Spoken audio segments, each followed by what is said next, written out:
Today, I'll walk you through how to search Google Maps by latitude and longitude coordinates, even if you're a total beginner or just need a quick refresher. By the end of this guide, you'll know exactly how to find any location using coordinates, so you can navigate with confidence. Let's get started. First, open your web browser and navigate to Google. Once you're there, look for the app's icon, which usually appears as a grid of dots in the upper right corner of the page. Click on it. This will reveal a drop-down menu with various Google services available to you, including Google Maps.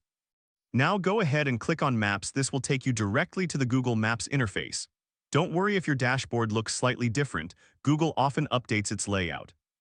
Once you're in Google Maps, find the location you want to search for using latitude and longitude.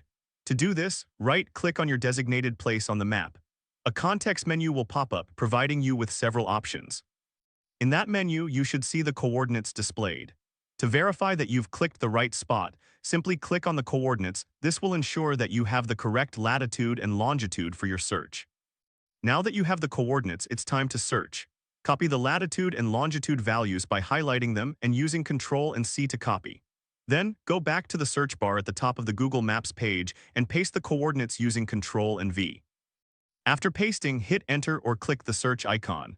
Google Maps will then pinpoint the exact location corresponding to those coordinates. You can zoom in or out to explore the area further, just like using a map in real life. And there you have it. You've successfully searched Google Maps by latitude and longitude coordinates. This method is particularly useful for finding specific locations that may not have a standard address. If this helped you out, please give the video a thumbs up.